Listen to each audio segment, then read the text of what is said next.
Olá, sejam todos muito bem-vindos. Eu sou o professor Guilherme Alves de Melo Franco, especialista em Direitos Material e Processual do Trabalho e Previdenciário pela Universidade Estácio de Sá do Rio de Janeiro,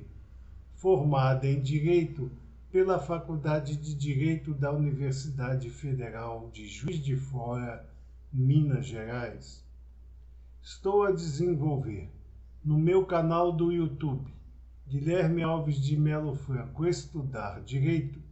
um curso gratuito sobre os direitos material e processual do trabalho, que tem por objetivo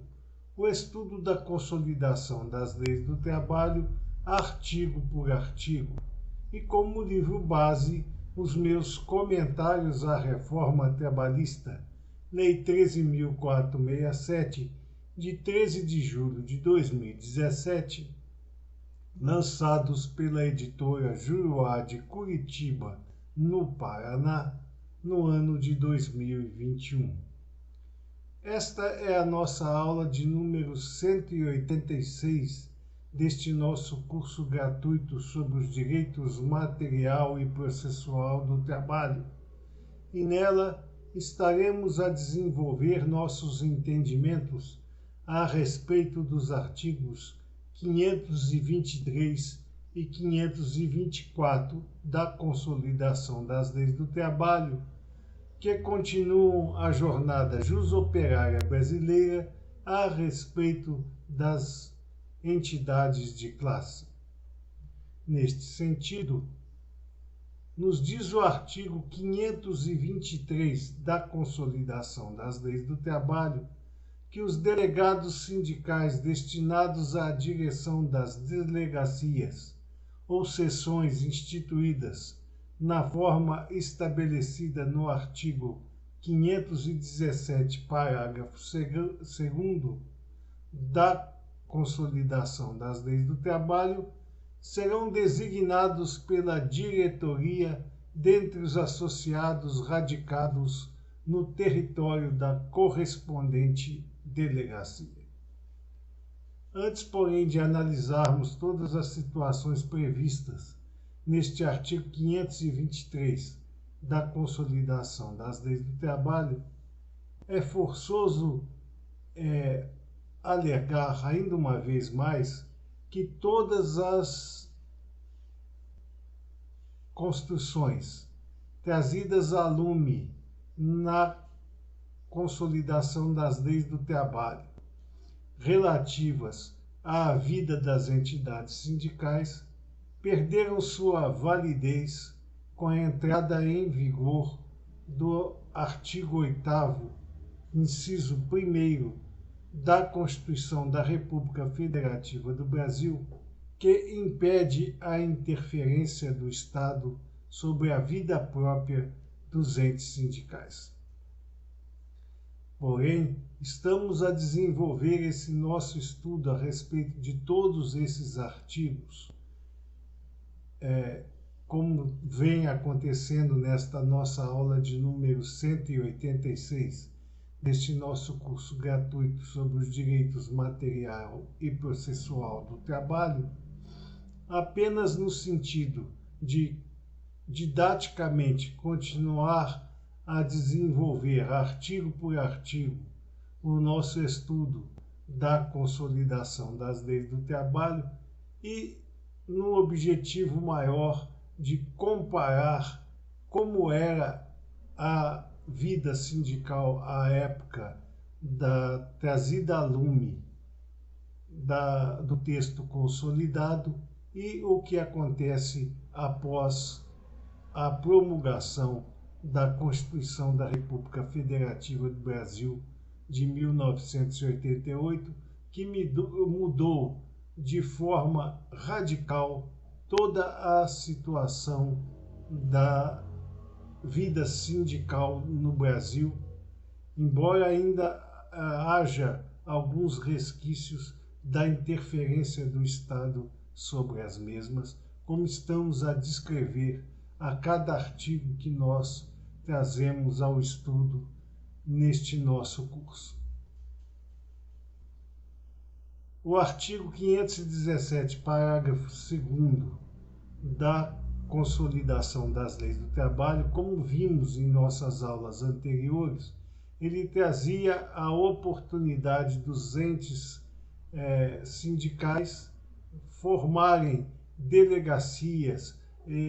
subseções ou outro nome qualquer que se dê às mesmas,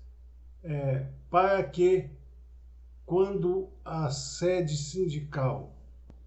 se apresente fora de todo o arcabouço da sua base territorial, não ficassem os empregados, os associados, sem a assistência em face da distância existente entre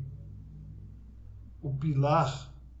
da entidade de classe e as suas demais representações. Por isso, eles podem e poderiam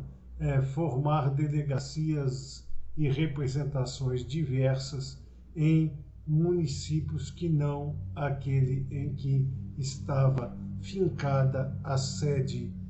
social daquele sindicato. Nesse sentido, os delegados sindicais destinados à direção destas delegacias ou seções instituídas na forma estabelecida no artigo 517, parágrafo 2º, estariam designados pela diretoria dentre os associados radicados no território da correspondente delegacia. Portanto, os delegados sindicais eram eleitos pela diretoria entre os associados radicados no território da correspondente delegacia e que lá estariam a pertencer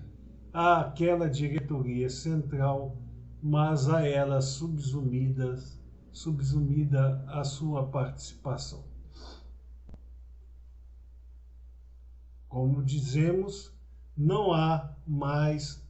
a necessidade de se seguir os padrões alicerçados na consolidação das leis do trabalho e, portanto, esse artigo 523, por força do artigo 8º, inciso 1º da Constituição da República Federativa do Brasil, não tem mais aplicação prática dentro do meio ambiente jusoperário brasileiro, porque os sindicatos terão a liberdade total de estabelecer as suas delegacias ou seções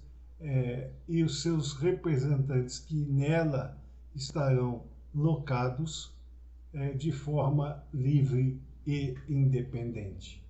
não precisando, pois, seguirem, como de praxe estamos a ver aqui, após o artigo 8º, inciso 1º da Lex Fundamentalis, quaisquer das normas que venham a captar a interferência do Estado sobre a vida própria dos sindicatos. Continuando o nosso estudo a respeito das entidades de classe, temos que o artigo 524 da Consolidação das Leis do Trabalho nos anuncia que serão sempre tomadas por escrutínio secreto, na forma estatutária, as deliberações da Assembleia Geral concernentes aos seguintes assuntos: a par da impossibilidade que nós estamos a alertar da aplicação desses conceitos normativos a respeito da vida dos entes de classe, perpetrada pelo artigo 8º, inciso 1º da Constituição da República Federativa do Brasil, que negou vigência a qualquer interferência do Estado na vida própria das entidades de classe, temos que nesse artigo 524 acontece a mesma coisa e, portanto, ele deixa de ser aplicável ao ambiente jusoperário brasileiro. Todavia, por questões históricas e para fins de comparação, estamos a estudar estes movimentos seletistas a respeito das entidades de classe e, portanto, o artigo 524 determinava que seriam sempre tomadas por escrutínio secreto, na forma estatutária, as deliberações da Assembleia Geral concernentes aos seguintes temas. Veja bem que o artigo 524 nos traz uma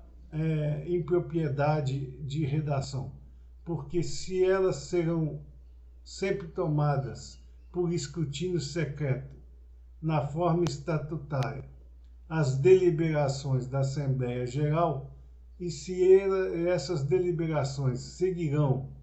a forma estatutária, não era possível que aquelas deliberações da Assembleia Geral seriam sempre tomadas por escrutínio secreto, se os estatutos assim o determinassem.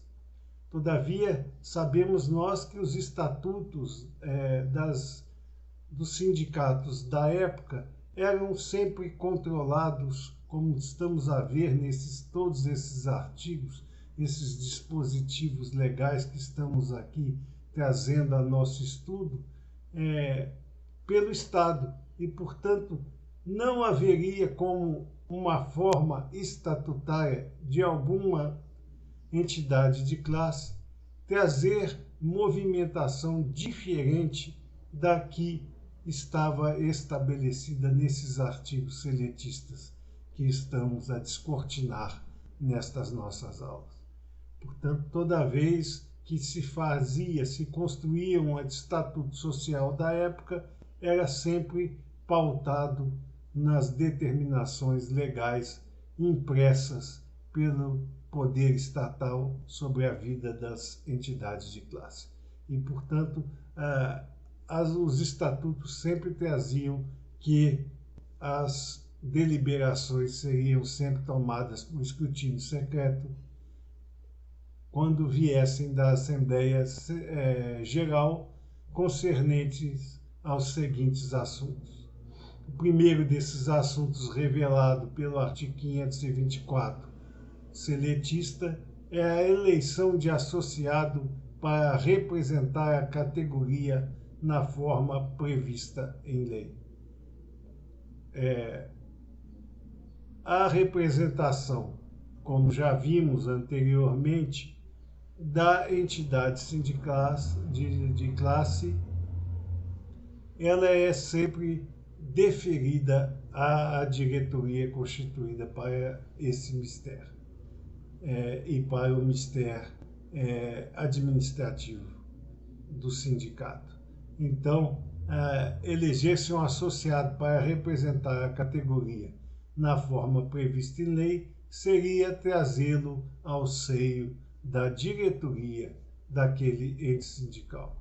Portanto, quando houvesse uma eleição de associado para representar a categoria na forma prevista em lei,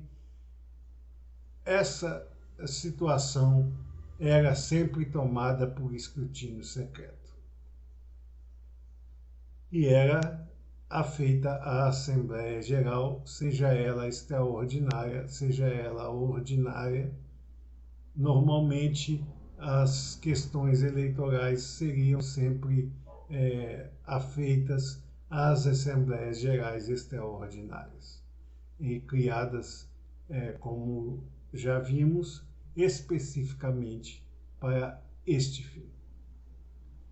Outra situação que deveria ser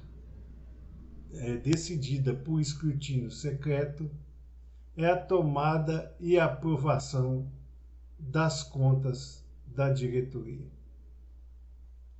Aqui é uma situação diferente da que a gente tem observado nesse nosso estudo sobre as entidades de classe.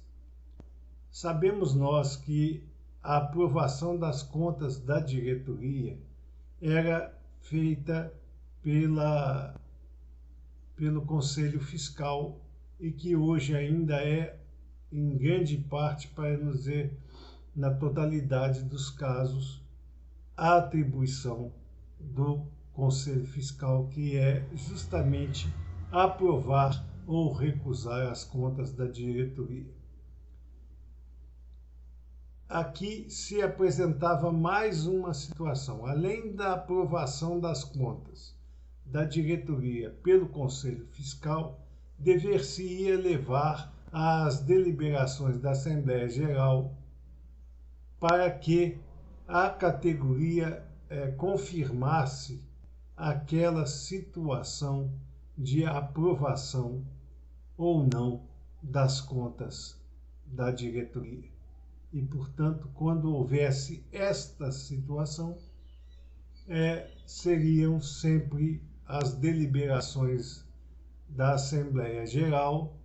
respectiva tomadas por escrutínio secreto e, portanto, não poder-se-ia aprová-las por aclamação ou por voto aberto,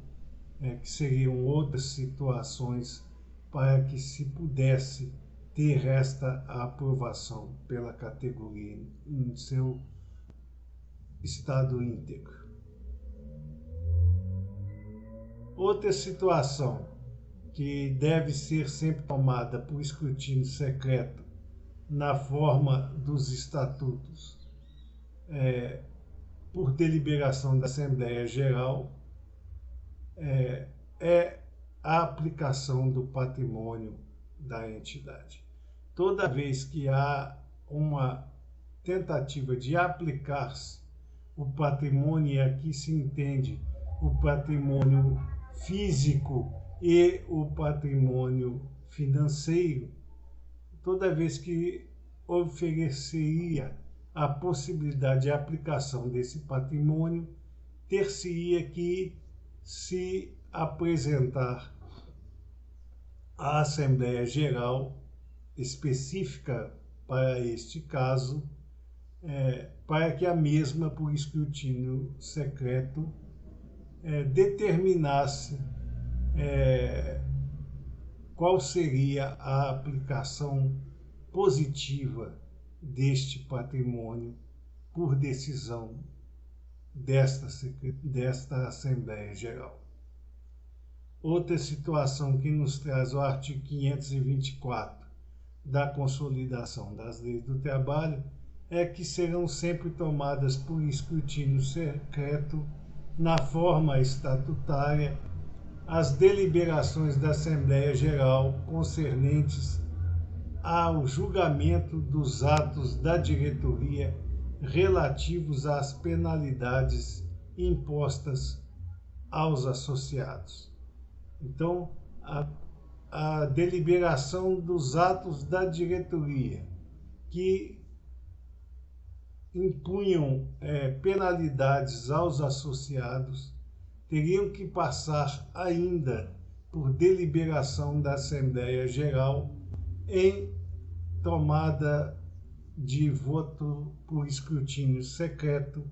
para que elas tivessem a validade. Lembramos novamente que esses artigos que estamos a trazer à lume nessas nossas aulas, eles não têm mais a validez por força do artigo 8º, inciso 1º da Constituição da República Federativa do Brasil, que impede a interferência de qualquer natureza do Estado sobre a vida própria dos entes sindicais. Nesse sentido, pode hoje, após o advento da Lex Fundamentalis, se decidir de que maneira serão efetuadas as decisões da Assembleia Geral, se seriam tomadas por escrutínio secreto ou aberto ou por aclamação, né?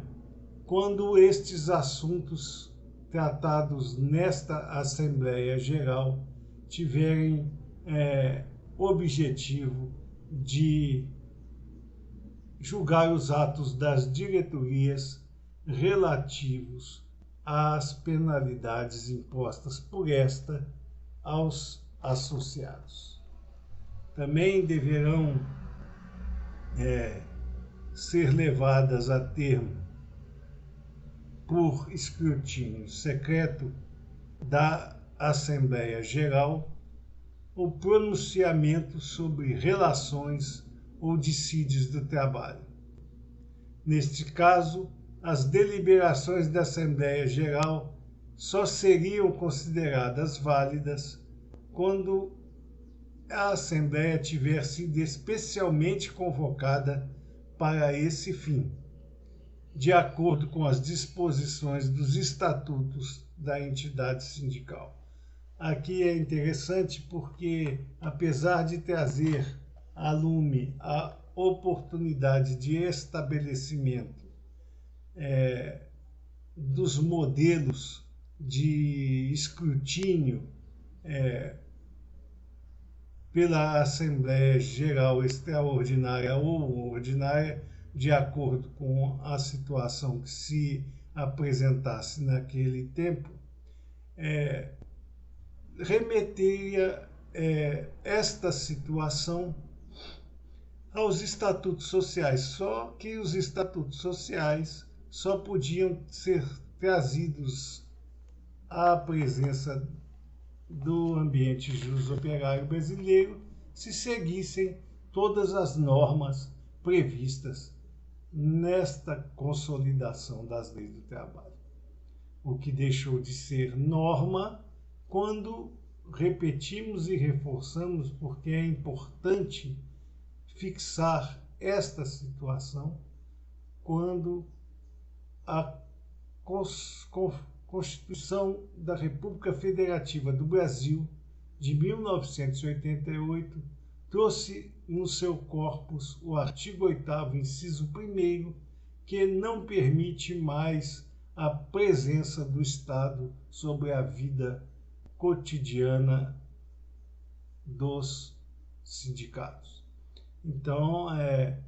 apesar de naquele tempo haver esta situação enovelada com relação aos estatutos, os estatutos nada mais eram que a transcrição do texto incerto nesses artigos seletistas, sob pena de não serem aprovados e não serem reconhecidos como tal. Portanto, naquela época, a Assembleia Geral Extraordinária que se propusesse a pronunciar sobre as relações ou dissídios do trabalho deveria ser especialmente convocada para esse fim, de acordo com as disposições dos estatutos da entidade sindical. Por outro lado, estabelecia ainda o artigo 186, o artigo 524 da Consolidação das Leis do Trabalho, que o quórum para a validade da Assembleia seria de metade mais um dos associados quites. Quer dizer, os associados com direito a voto seriam somente aqueles que estivessem quites com as obrigações sindicais. E para que houvesse a validade do pronunciamento daquela Assembleia Geral sobre as relações ou dissídios do trabalho, convocado especialmente para isso, de acordo com as disposições dos estatutos da entidade sindical, teria que ter o quórum para sua validez de metade mais um dos associados quites. Então, é dos associados quites e não dos associados presentes à Assembleia. Se não fosse obtido esse quórum em primeira convocação, reunir-se-ia a Assembleia em segunda convocação com os presentes. Então, a primeira convocação era necessário a presença de metade mais um dos associados kits. Não sendo atingido este quórum, era apresentada a segunda convocação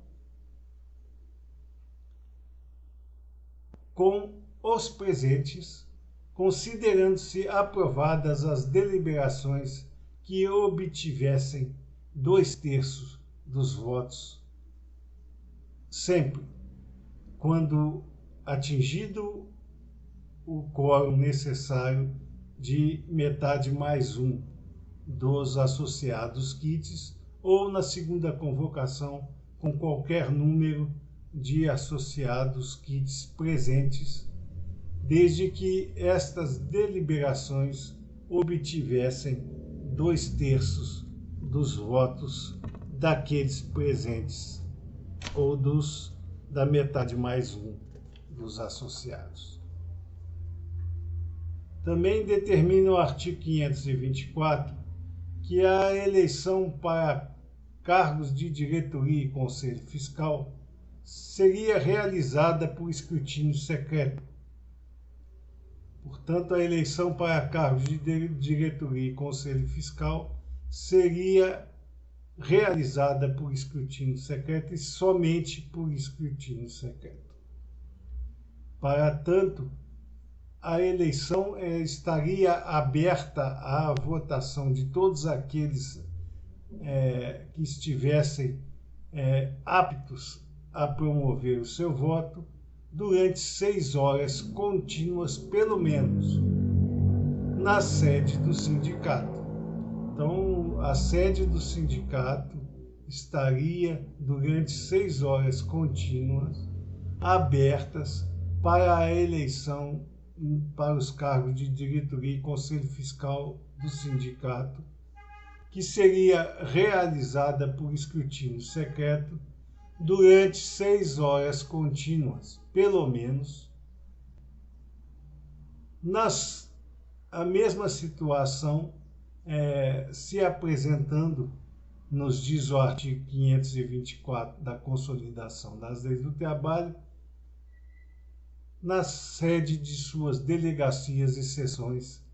e nos principais locais de trabalho,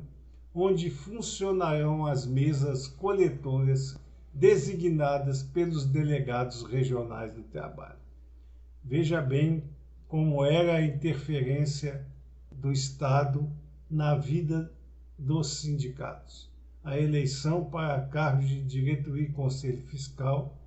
era obrigatoriamente realizada por escrutínio secreto. Teria que estar aberta a votação durante 6 horas contínuas, pelo menos, tanto na sede do sindicato quanto nas de suas delegacias e seções, e, além disso, nos principais locais de trabalho,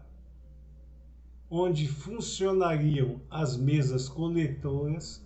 designadas pelos delegados regionais do trabalho. Havia interferência direta da Delegacia Regional do Trabalho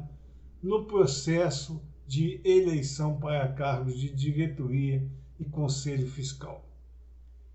Tanto assim que as mesas coletoras eram designadas pelos delegados regionais do trabalho. Outra situação interessante é a presença das mesas coletoras nos locais de trabalho dos empregados, e que teria que ter o empregador a disponibilidade de aceitá-las para que elas pudessem ser instaladas dentro dos principais locais de trabalho da categoria profissional representada. Mas como era designada a mesa coletora pelos delegados regionais do trabalho, os empregadores teriam que aceitar que aquela mesa funcionasse nos principais locais de trabalho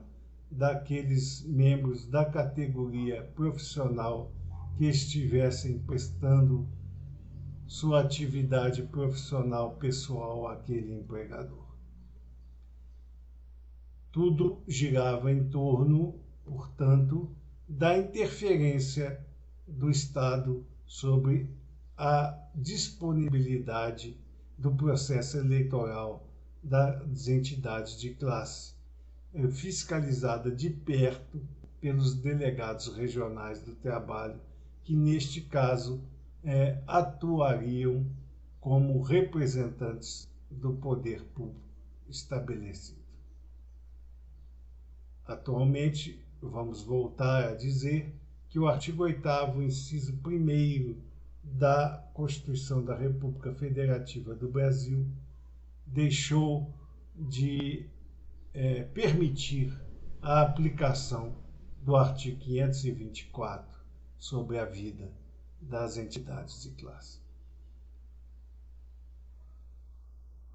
Continuaria o artigo 524 da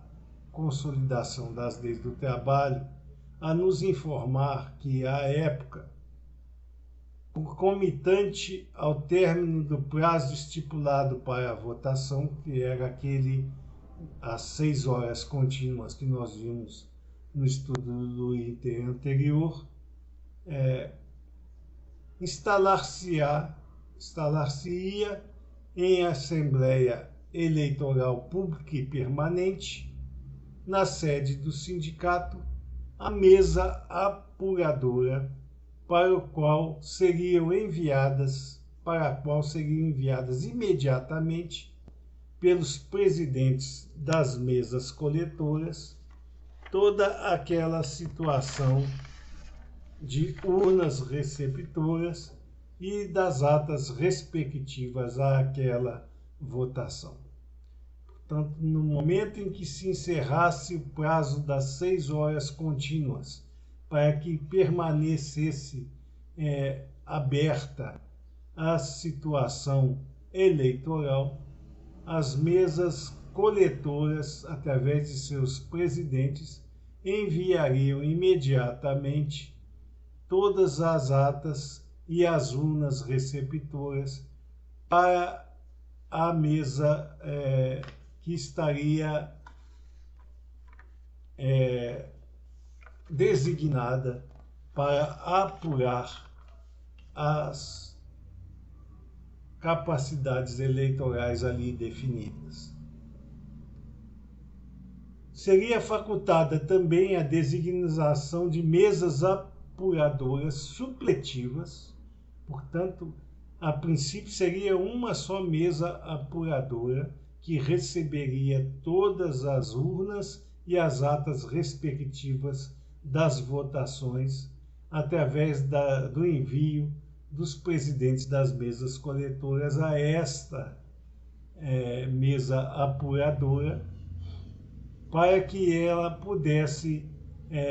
proceder à contagem dos votos ali existentes. Todavia, em grandes aglomerados sindicais, a presença de uma única mesa apuradora tornaria o serviço extremamente dificultado e longo, ao ponto de se estender a vários dias, não fosse a faculdade que o artigo 524 da Consolidação das Leis do Trabalho trouxesse para a faculdade de designar-se mesas apuradoras supletivas, sempre que as peculiaridades ou conveniência do pleito as exigirem. Lembrando sempre que, neste caso, também as mesas apuradoras supletivas e as mesas normais eram estabelecidas por determinação do Ministério do Trabalho e Emprego. Continua o artigo 524 consolidado a nos informar que a mesa apuradora será presidida por membro do Ministério Público do Trabalho ou pessoa de notória idoneidade designada pelo Procurador-Geral da Justiça do Trabalho ou procuradores regionais. Veja a que ponto o Estado interferia no processo eleitoral das entidades de classe, porque a mesa apuradora dos votos era presidida por membro do Ministério Público do Trabalho. Portanto, não era um membro da categoria profissional representada, como hoje nós normalmente vemos acontecer, mas sim um membro do Ministério Público do Trabalho, era o presidente desta mesa coletora, desta mesa apuradora dos votos. Ou se não houvesse a presença desse membro do Ministério Público do Trabalho, poder-se-ia designar a seu cargo, o Ministério Público do Trabalho é que designava pessoa de notória idoneidade para esse fim, que era trazida à presidência da mesa apuradora pelo Procurador-Geral da Justiça do Trabalho ou pelos procuradores regionais. Então, não era qualquer membro do Ministério Público do Trabalho que poderia indicar esta pessoa de notória idoneidade para presidir a mesa apuradora das eleições do sindicato, mas sim o Procurador-Geral da Justiça do Trabalho, quer dizer, o cargo mais alto da Procuradoria da Justiça do Trabalho, ou, por delegação deste, os procuradores regionais do trabalho é que indicariam a pessoa de idoneidade notória para presidir a mesa apuradora dos votos nas eleições sindicais. Diz ainda o artigo 524 da Consolidação das Leis do Trabalho que o pleito só seria válido na hipótese de participarem da votação mais de 2/3 dos associados com capacidade de voto. Então, estabelecia-se a obrigação para a validez do pleito a participação da votação de mais de 2/3 dos associados capacitados ao voto naquela ocasião. Todavia, lembramos novamente que estas informações normativas impressas pelo artigo 524 da Consolidação das Leis do Trabalho, elas não têm mais validez em face do artigo 8º, inciso 1º da Constituição da República Federativa do Brasil, que impediu a ingerência do Estado de qualquer natureza sobre a vida dos sindicatos. Se naquela situação não fosse obtido este coeficiente de 2/3 dos associados aptos à votação, seria realizada nova eleição dentro de 15 dias. Portanto, não atingindo os 2/3 dos votos dos associados aptos a tanto, seria realizada nova eleição dentro de 15 dias, a qual só teria validade se nela tomassem parte mais de 50% dos associados aptos a voto.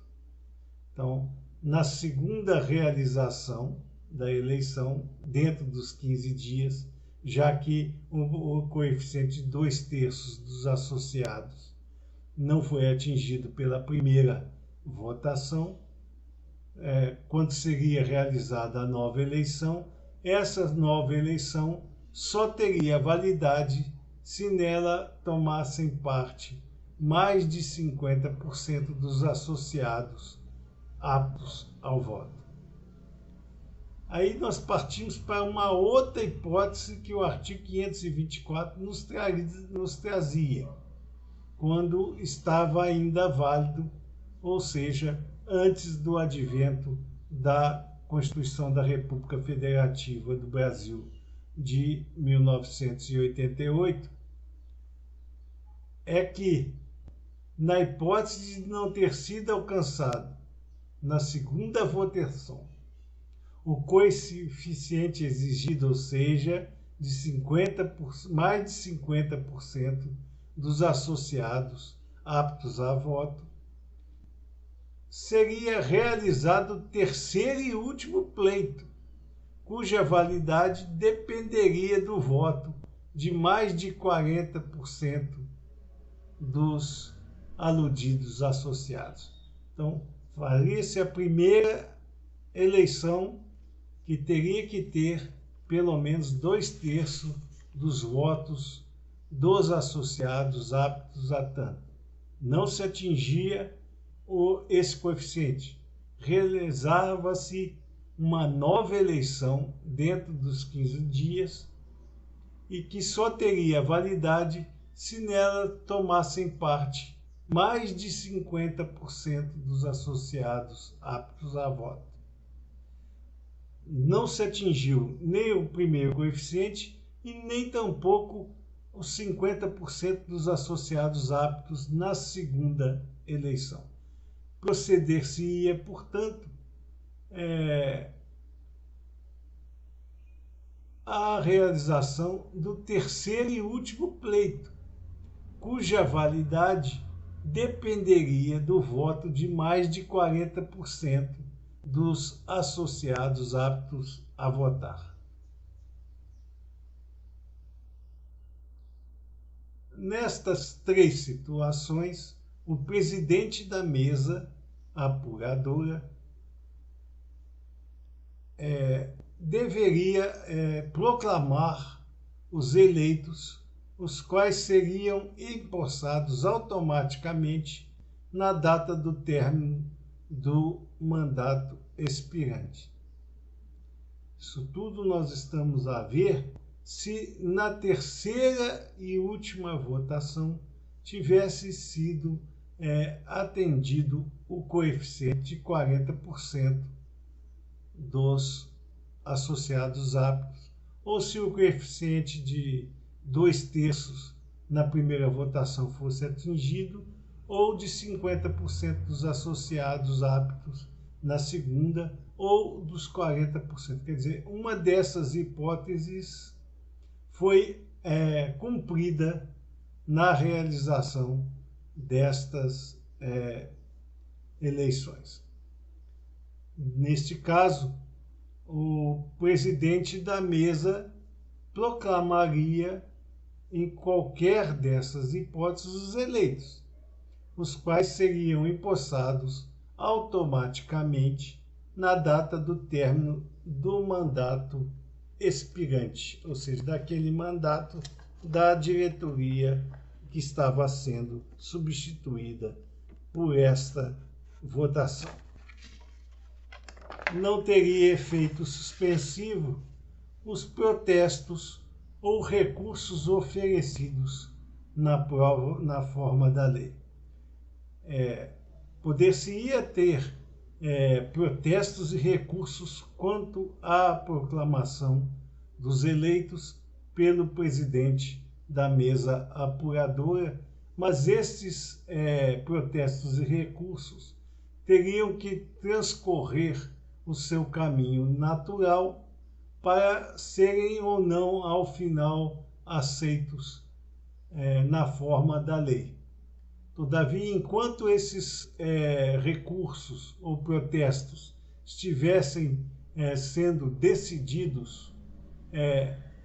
aquela diretoria proclamada como eleita pelo presidente da mesa apuradora teria direito de assumir a direção da entidade de classe após o dia imediato ao cumprimento do mandato da diretoria anterior. Por fim, nos diz o artigo 524 da Consolidação das Leis do Trabalho que, se não fosse atingido o coeficiente legal para eleição em nenhuma das hipóteses que nós aventamos neste instante na nossa aula de hoje, o Ministério do Trabalho e Emprego declararia a vacância da administração da entidade de classe.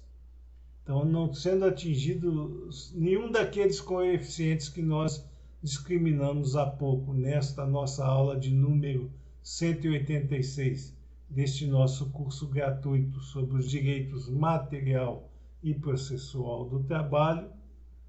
o Ministério do Trabalho e Emprego declararia a vacância da administração do sindicato a partir do término do mandato dos membros em exercício. Lembramos sempre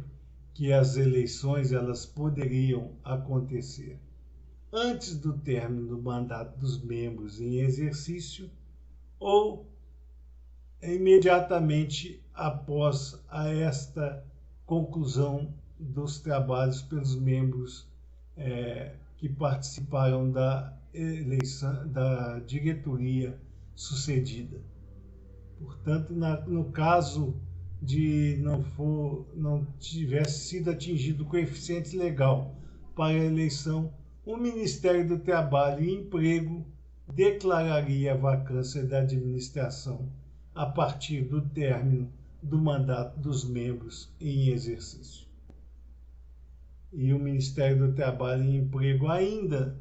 nos apresenta o artigo 524 da Consolidação das Leis do Trabalho, designaria um administrador para o sindicato, realizando-se novas eleições dentro de 6 meses. Tanto a hipótese é a seguinte: efetivada a eleição, não foi atingida a porcentagem de 2/3 dos membros aptos a votar. Teve que se realizar 15 dias depois novo escrutínio que exigiria a presença de 50% de todos os associados aptos ao voto. Não foi atingido também esse coeficiente. Procedeu-se ao terceiro e último pleito, onde teria que se ter 40% pelo menos dos associados aptos a votar com exercício desta faculdade. Não foi também atingido este coeficiente. O Ministério do Trabalho e Emprego declararia, portanto, a vacância da administração a partir do término do mandato dos membros em exercício. E, ato contínuo, designaria um administrador para o sindicato, realizando-se novas eleições dentro de 6 meses. Veja a complexidade da atuação do poder público sobre a vida das entidades de classe, em que o poder destinado ao Ministério do Trabalho e Emprego era pleno para decidir sobre todas as atividades eleitorais para aquela determinada situação sindical e tomava frente até das mesas apuradoras e das mesas coletoras, designando quais seriam as que iriam funcionar, assumindo para si a presidência da mesa apuradora e determinando, se fosse o caso, a abertura de novas mesas apuradoras suplementares sob sua direta direção. Então, o poder público da época, ele atingia aos níveis integrais de participação e de interferência na vida eleitoral dos sindicatos, de acordo com as manifestações volitivas próprias deste poder do Estado sobre aquela entidade de classe em que estariam se desenvolvendo os processos eleitorais. Finalmente, alertamos ainda uma vez mais que, com o advento da Constituição da República Federativa do Brasil de 1988, foi impresso em seu texto o artigo 8º, inciso 1º, onde se proíbe qualquer interferência do Estado na vida dos entes sindicais. Estas eram as considerações que gostaríamos de fazer a vocês nesta nossa aula de número 186 deste nosso curso gratuito sobre os direitos material e processual do trabalho. Aproveitamos a oportunidade para agradecer a presença de todos vocês nestas nossas aulas e concitar ainda uma vez mais que aqueles que ainda não o fizeram, que se inscrevam no nosso canal e deixem seus likes nas nossas aulas, porque é através destas duas atividades simples que vocês estarão a nos auxiliar no sentido de manter íntegro este nosso curso gratuito sobre os direitos material e processual do trabalho e podermos distribuir o conhecimento aqui arregimentado ao maior número de pessoas possível. Muito obrigado a todos.